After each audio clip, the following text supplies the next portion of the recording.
Everybody, Scoutcrafter here. You know they say when it rains it pours, right? Well, let's go see what we got downstairs today. You hear that expression, when it rains it pours? I was looking for one of these wrenches, one of these Ridgids for a long time. And you could see here, it's an E-110. I just like the configuration with the jaw that comes out like this. Always wanted one. I wound up paying good money for this. I think I paid like $16 or $18 for this.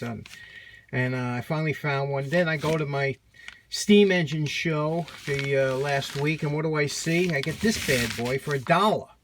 $1. It's like, oh, you're kidding me, right? When it rains it pours, right? So anyway, I find it interesting because I was comparing the two, and size wise they're almost identical, but there are a few differences. If you look at here, you see the recess in here is a little bit deeper and wider than it is in this one, and just different, you know. Same company made them, Ridgid and Elyria, Ohio. But the problem is that you see there's like here, the casting mark on this one you could see is a little more pronounced than it is on this one here. This one here, it's kind of, you know, they did a better job of grinding it down. This could be a Monday wrench and this could be a Friday wrench, or vice versa, you never know. So I'm gonna do these two separately. I'm not going to do them together because, but we want to knock one out. So this one here, I think we're going to start today. Let's get started.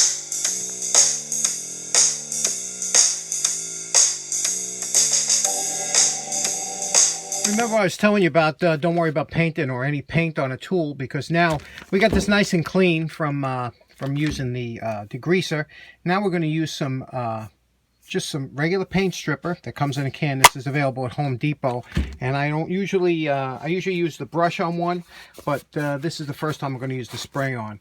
So basically what you do is spray it on, give it a nice ample coat, and that's it. Just let that sit for a couple minutes, and then we'll brush it off with a small brush. Now it's been less than 5 minutes later, and you can see the paint bubbling up on here, especially on the edges here.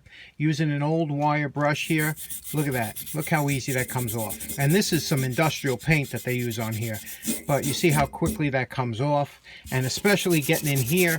Now this is the only way to remove it. Now I could take it to the wire brush and let the wire brush do it, but I don't want to be breathing in the paint chips and the dust. It could be lead paint, you never know what's on there, but this is the way to do it. A little bit of paint stripper, 5 minutes, that's all it was been sitting on there, and it comes right off. You could see that.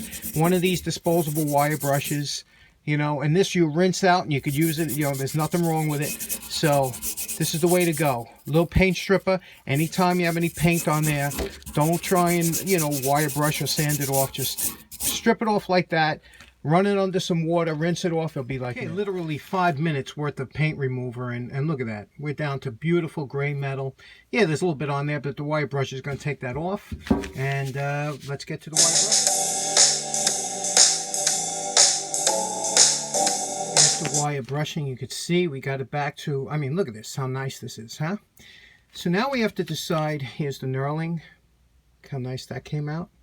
Beautiful, right? And of course the upper jaw. Now everything, and this wrench I don't think seen hardly any use. It's just beautiful. But now deciding what we want to do, and you saw the other wrenches how all the paint got chipped off of here, and this is where I have to decide, am I going to use this wrench or not, or how much do I want to invest in polishing and sanding, you know, to make this shiny or whatnot. Now this is the time I usually take a break, have some lunch, and think about what I'm going to do. This is off the 1-inch belt sander, and you can see we took it down in some grits to get it down to here. Now we're just going to polish these little scratches out. And my plan is to have this nice so you can hold it nice. This will be polished so the paint won't chip off. And then we'll paint around here. Leave this polished, paint inside here. We'll get to taping right after we buff.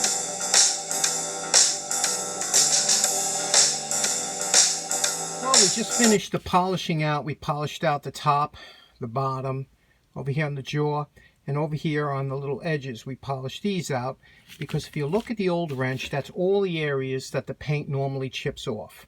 So we want to avoid that, okay? I like this color and I want to paint it, and this is such a nice line here not to take advantage of, and I'll paint the top here. My buddy Dave from American Coin Hunting had asked me, how do you, get the paint inside here, I'm going to show you. This is the worst part, that is the most tedious part of taping. Now I got to tape all around here so that when I spray it, obviously that stays sprayed and everything else will be won't be sprayed. So I'll show you that. We're ready for paint. This is the most difficult part of the entire restoration for me, is taping. You see, every single part has to be taped that you don't want paint on. And it, you know, you can't have any other metal going around. Like I got to cover that little corner up there. And over here, you can see you have to run a bead of tape around here because I want all paint in here, but I want the handles to be nice. So that's how you get the inside. Now, if I was going to just have here, I'd have the tape go around here, but I want this covered with paint. Now, what I do now is I wipe the whole thing down with denatured alcohol, let it dry, and paint. Okay, you know my favorite part. Remember what the wrench looked like before we started. And we're calling this wrench done. You could see the E-110, how nice this came out.